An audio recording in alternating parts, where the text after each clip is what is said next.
For the past few years, Ricky Gervais, Stephen Merchant, and Carl Pilkington have been meeting regularly for a series of pointless conversations. This is one of them. Testing. Is that all right? Hello and welcome to the Ricky Gervais Show with me, Ricky Gervais, Stephen Merchant. Hello. And the little round-headed buffoon that is Carl Pilkington. All right.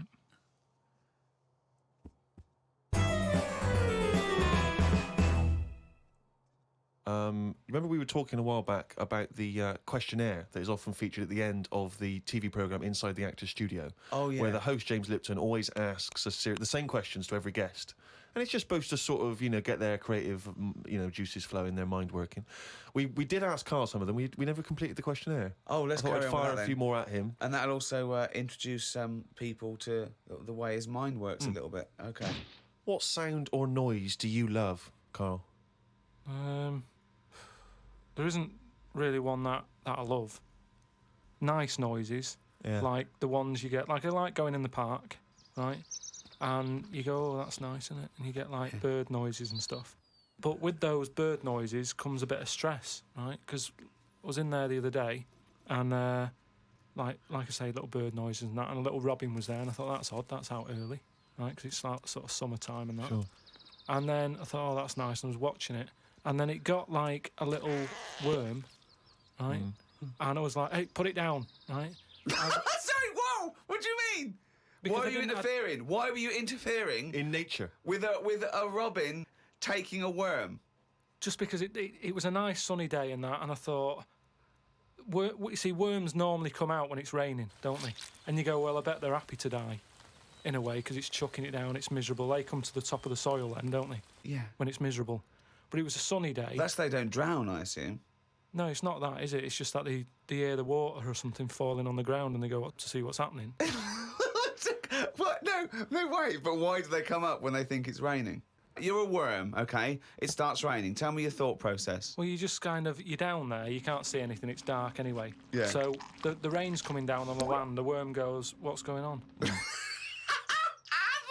worm goes, what's going on? He wiggles up to the top. So what does he do? So it goes up and it sort of sees it's raining and then it goes back down again, doesn't it? But that's what I'm saying about... What do you mean? What is this world where he goes, oh, it's just rain again? Oh, so that's the 400th time I've been caught out this year. It's rain. I'll remember next time. I won't come up. What do you think a worm is capable of in terms of cognitive thought? What do you mean? Well, a worm can basically tell certain chemicals and certain light patterns. That's all it is, really. Yeah, and It's not thinking. It's not choosing its favourite food. you don't know that, though, is what I'm saying. You don't know what things are thinking. Everything thinks, doesn't No, it? it doesn't. No, it doesn't. No, the thinking. There's something in this room that's not. All right, what about this one, then? What about flowers? Do you think they've got A mind. a feeling? Because here's something that... Again, they use phototropism. They go towards the sun. They close and All right, open. well, here's- Can you they stop grow. using long words, Rick, like sun? Listen, do you know I've been to my mum and dad's, right? I was talking to my mum about stuff, All right. and she was saying how this flower solved a crime. What happened was there was a murder, right, in an office. So they said it's obvious that someone who works in the office did this murder because that person's only a sort of a typist. He has, they've done nothing wrong. So they said that's narrowed it down, right? So this flower man came in, and he said, "I can sort this out for you." So they said, "What do you mean?" He said, "Well, during the murder, the plant was knocked off the cabinet, Yeah. Right. and he had some special wires that he can put on the Special wires, flower, yeah. on the flower, and it's sort of shaking and stuff because even though you can't see it, flowers pick up bad vibes and what have you. If you shake a plant, it doesn't like it. Okay. Right? So what happened was, he said, right, what we'll do, we'll put the plant back on the shelf, Yep. we'll water it, we'll calm it down, then get Give it a nice cup of tea. every member of staff Right. to come in the room Yeah. and just go near the flower. Right. So don't tell them. So like a lineup for the flower. kind Yeah. of. Kind of like a lineup. Yeah. But don't tell them what we're doing. Just send them in No. and say, stand by that cabinet where the Yeah. murder happened and what have you. Yeah. Anyway, it was a long day. They were getting through a lot of stuff. It was a big office block. Yeah. Yeah. They were going, this isn't working. The flower's not budging. Mm. Suddenly, they get into like the last part of the day when they were almost giving up. They call in a sketch artist. The plant gives them a. Some caretaker fella Caretaker, yeah. said, go over there. Was it? You Was know, it an so- old man that? I mean, because Scooby-Doo didn't like him from the beginning. No. They send the caretaker over to the plant. He's going, he's thinking, I've got away with this. Of course. Plant starts shaking, what have you. They did him. Okay, wait a minute then. So, was there any other evidence? Was that the only evidence they used in the trial? Well, no, it's one of them things, though. Imagine it, if you're that caretaker and you're thinking, I've got away with this, then suddenly a plant grasses you up. You weren't expecting that. So suddenly you're off guard. And you go, okay, can't get that chrysanthemum away from me, I did it. You're talking absolute bollocks. That was one of the most nonsense pieces of shit I've ever heard But in anyway, my life. listen, well, it happened, but It didn't because you happen. said it. But what I was saying is about the worm. This robin that I saw that was eating the worm, it had hold of it, and I thought it's a sunny day and that, give the worm a break sort of thing. So I went, oh, you, like that, and it sort of dropped it in shock. But then when it realised I wasn't that near it, it picked it up again and swallowed it. And I just thought, oh, do you know what I mean? I don't know what you mean, no. I just thought it's a sunny day and everything. Normally birds are nice noises that I like, and yet there it is going about wrecking lives. Wrecking lives! It was a But it just swallowed it really quickly in that, and I just thought, there's the worm. It came out, it was happy, didn't know what was going on, and it had an extra chance. The robin dropped it, and then it got it again and ate it, and I just made me a bit fed up. Well, do you know why, don't you? You couldn't outwit a robin. The worm was going, oh, God, Carl Pilkington. So that's who's been sent to save me, is it, God? You've sent Carl Pilkington, oh, I'm dead. That's it, OK, eat me. But all I'm saying is our bird noises are normally quite relaxing, but not for the worm. Unbelievable. That was one question. What sound or noise do you hate? As me or as a worm? I don't know what you mean. What do you mean? Why would we be asking a worm? I've never heard an actor say that to James Lipton. When he says, what noise do you hate? What, as me or a worm? No, but Wow. all I'm saying is because of my last question, that's what I was saying. A bird noise is relaxing to me. Right. Well, it's not anymore because I think of all the deaths and stuff that go around that. So now you hate the sound of birds? I'm just saying it's changed my view on it. So It's like anything, isn't it? Every noise can mean a disaster. Can it? Why would the sound of laughter, people laughing, why would that also signify disaster? If you wake up in the night by the sound of, like, a baby laughing. Baby laughing! No, if I had a baby, right, and Suzanne was out, she worked nights or something, Yeah, and I'd nodded off, I'd put the baby to sleep, yeah. and then it's 3 a.m. and I'm woken up by the sound of a baby laughing, that would terrify me. How is this that? I just think the baby's sitting up in a chair like Chucky, going, Well, no, I think the baby's reading his diary.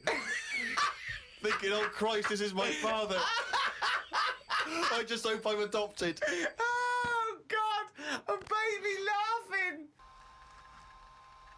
What profession other than your own would you like to attempt? This is you as you, not as you as a worm. But have I had the training? Oh, for Oh. No, well, I've said before, haven't I, about maybe having a go at an operation. I don't know why it leaps from where it leaps from no ambition. Where if he could have a job, it would his best job he's ever had is a paper round, and if he could have a job, he'd like go to the cobbler once a week and then walk a dog. To I'd like to have a go at thoracic surgery. No, I'm just saying, I bet it's like we do this, and some people like listening to it and what have you, and you go, fair enough, but I never feel like I'm doing anything of any worth. No, you're absolutely right there. But if you're going into like an hospital, which are places that are pretty miserable anyway, as an office space, not only have you got to go in that building and work in it, but you've then got the pressure of changing a lung or whatever I've said before. Right? Changing a lung, yeah. But I'd like to have a go at it so I can say You've done it. I've done that. So under what circumstances, in what world, Do you think anyone's going to let you have a go at changing a lung and that? Jim will fix it? No, I'm just saying the Comic way... relief? But the way the world is, and the way that there's more and more people, more and more doctors are needed. I mean, it's already happening now that people are doing jobs that they're not really qualified for because they get sort of, what's the word? Sort of uppered too early. Upward. Upward! I love the fact it's basic language. It's like it's unbelievable. Upward. Do you know what I mean? Promoted. Yeah, promoted. Yeah. They get promoted. I too prefer early. upward. Upward's great. Why was I not upward? Unbelievable. So do you know what I mean? I think because more and more people are knocking about, we need more and more doctors. Yeah. You get a job in a doctor's, you're going to be promoted sooner now, I think. Yeah. Well, what I'd do is I'd probably upper you, and then what's the word? You go away them. I think it is you go away them. You leave the door. You leave the door. You fire them. That's it. That's the word I'm looking for. So I'd upper you and go away the doctor, if anything. But I've been to, you know how I don't like going to the doctors and stuff. Yeah. Right? Because you're always scared that they might investigate below the bridge. Yeah, but I checked on that before. I signed up to it, and then they said, right, before we can take you on as a patient, you've got to have a health check, right? Which I thought was odd, because it's almost like saying, if you're ill, we can't be having you coming here, right? But I said, right, okay, fair enough. What is this health check? And they said, oh, we just check your body out and make sure you're fit and healthy. And I thought that isn't enough information. I know if it's the old finger trick, or. And I said, what do you mean, though? When you said health check, what do you do? And she said, oh, it's just... I think she knew what I was getting at. And she said, oh, it's just the blood pressure, your height, your weight. That's about it. So I went and had it and stuff. But you had to... Before you sort of said, right, I want this doctor, they give you loads of forms to fill out, right? And one of the things they did was, if you die, what do you want to give away? Right, like a donor, and what have you. And I thought I really thought about it for 40 minutes or so. I didn't just rush into it. I was sat there thinking, if I'm dead, does it matter and stuff? But I was really concerned when it said about the eyes. Right. Why? What do you mean? What? Because can they have your eyes after you die? It was.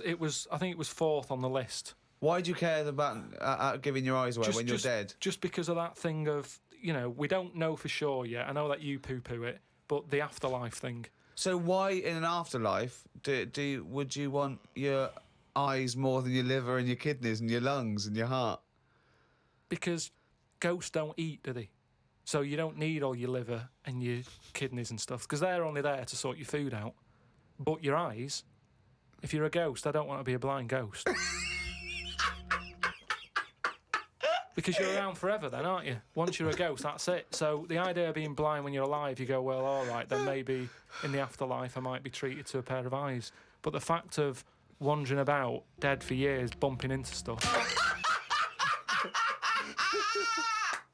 Oh, God! Oh, it's amazing! So, that's an amazing image! So I didn't tick that box. But why? I don't understand. In your theory of the afterlife, why is it that this ghostly Carl, why can he survive without a heart, but he can't survive without eyes? Why? Do you see what I mean? Surely, if you're this ghostly apparition, you can just see everything and you can do everything. You don't need the body. No, because you're a ghost. Yeah, I know, but I think when you're a ghost, say like how they've seen ghosts in. Right. Could I just say now for any listeners, this is not the thoughts and beliefs of the management.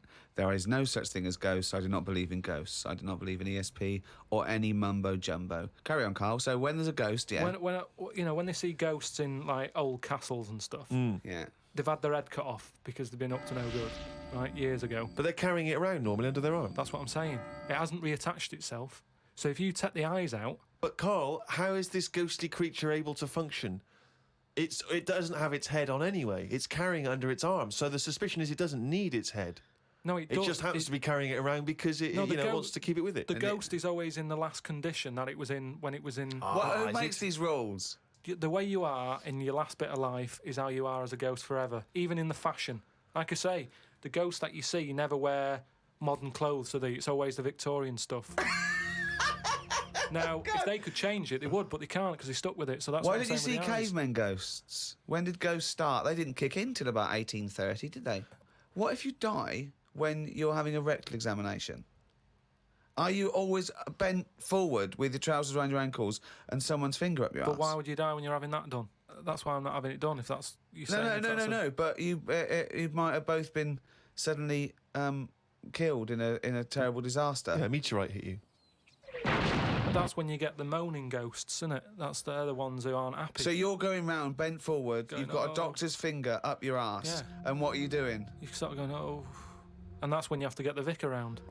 What do you mean? 'Cause they have to put you to rest and what have you, don't they? And what does a vicar do when he's going? So I get the vicar round. It's years later. It's 100 years later. You're around this doctor's surgery, and there's people coming, and the doctor there, the new doctor there, and it's 2073, and they go, vicar. They go, vicar. There's a strange ghostly apparition. It looks like an old doctor, right? And he's got his fingers up this sort of like little. It's like a chimpanzee, but with a shaved head. No, but the doctor wouldn't be. Are you saying the doctor dies as well? Yeah, As they you? die. Yeah, you both yeah, died. you die at the same time with his finger up your ass, and so you're forever having a little rectal examination with your little trousers around your ankles. Well, that's when it'd be best not to have your eyes.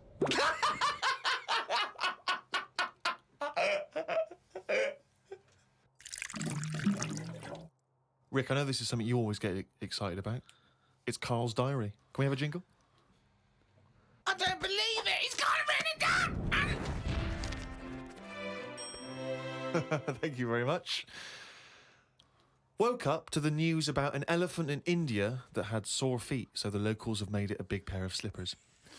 Tried to look online for a picture, but I couldn't find anything. Sure, they've made it 2 pairs of slippers.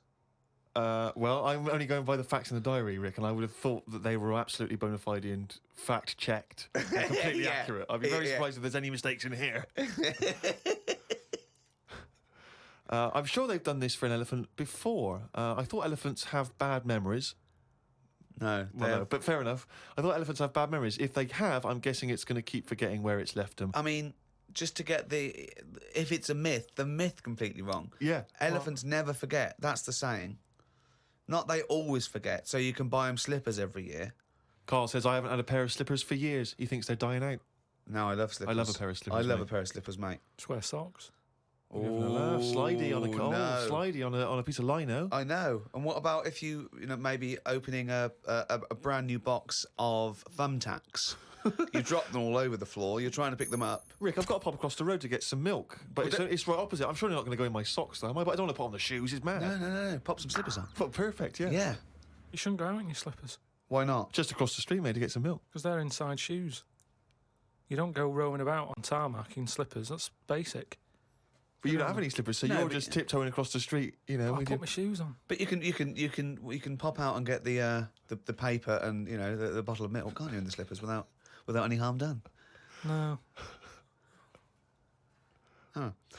Apparently not. That'll make it into the diary. Tried to have a shower, but there was no water. I love it when he calls me and things go wrong with the flat. But I like the fact that he tried to have a shower, but there's no water. How long did it take you before you realised he was there for 20 minutes? After 20 minutes, he said, Suzanne, should I be dry? Yeah, I'm freezing cold. Yeah, no, you should be sort of wet and warm. Right, there's no water then. Brilliant. I called the service charge people, but no one was about. Looked outside, but couldn't see any work going on. Great, innit? In India, they can sort out elephants with shoes. In London, we have no water. Hung about for a bit, but still no sign of any water. Brushed my teeth just using the paste and used the little bit that was in the kettle to have a wash. I was pretty chuffed that I thought of using that. Suzanne was a bit annoyed because she wanted a cup of tea. She said, go across the road and buy a big bottle of water. Not in your socks.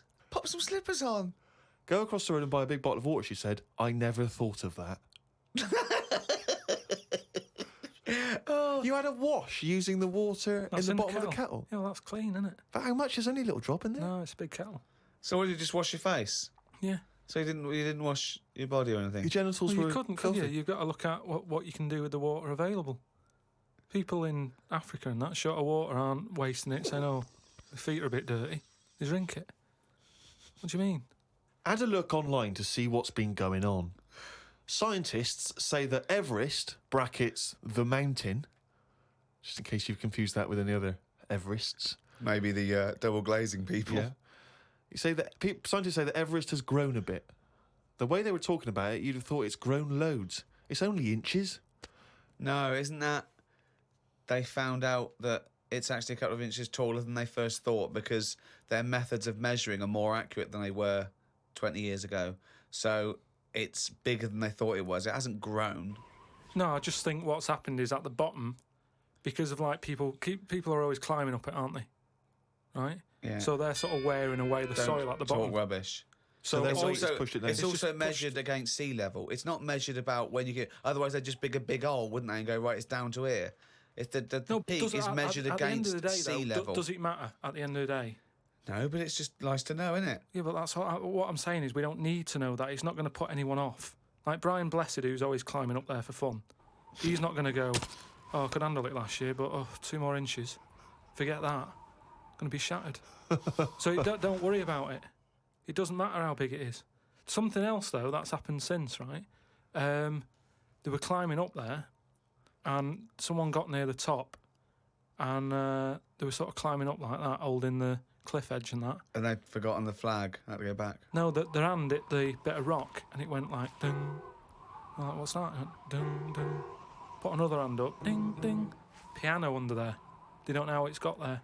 Right, you're talking shit again. Someone's been tipping. Well, oh, right. Up Everest. Okay. The council won't even take away your washing machine unless you pay them. They're not going to sneak up Everest. No, this is the problem, innit? Because the council won't take anything. People are going, what can we do with this? Oh, yeah. Well, I'll tell you what. Yeah. Just sneak up Everest. It'll take you 9 days, and you may die. But just pop it up on Everest. Well, I know for a fact that you've confused a few things there, because I think the piano being found was actually somewhere in Scotland, some kind of moor in Scotland, and they found a piano up there, and everyone said, I don't understand, how's a piano doing up here? And it turned out that some guy, one of these people who like tries to break world records, had dragged a piano up there as some kind of feat of endurance, but thought, I'll be damned if I'm going to take it back again, and just left it up there. It wasn't, bloody tipping or aliens or anything. Some scientists have come up with a cure for bird flu. It's somewhat to do with some stuff in horses. They gave the flu to a mouse and then injected it and it's well again. I think we should stop coming up with cures for things as the germs are just getting stronger and stronger. I reckon by 2020, germs will be so big that we will be able to see them in the air. They will no longer be little particles. You wouldn't swallow one. If you did, it won't be the germ that will kill you. You'll just choke to death. I think that's how we'll die in the future. Choking on enormous giant germs. And they'll be like rampaging around the cities, will they? I'll tell you what, though, right? Now, I'm getting worried now because the stuff he believes and thinks of, it could be mental. Do you know what I mean, though? Like a proper paranoid sort of... one of those people that assume going to live in a loft covered in tinfoil. Yeah. Right? And pages of the Bible all the way around the... and Suzanne's having to put on some sort of spacesuit to come in and give him his beans on toast. And he's going to have to polish each bean. That's what scientists do, isn't it? They just sort of think ahead of everyone else. That's what I'm doing. And the weird thing is, right, Steve, sometime last week, there was a science piece which was close to what I'd already said. Yeah. That they've got some germs that like eating sugar, right? They stick them in a lunchbox with a chocolate bar. Within an hour, it was gone. Right? And they say now these germs love chocolate and stuff. Did this scientist leave it near this fat scientist that works in the same laboratory? And he went, it's unbelievable. He said, Ted, he went, what? Right, I put the chocolate bar in here with the germ. I came, it's gone. That's amazing. Well, that's brilliant, that. Do it again. What? Do it again. Leave another one, see if it happens again. So in the future, you're running around and germs are... eating chocolate. That's not science, that's Pac-Man.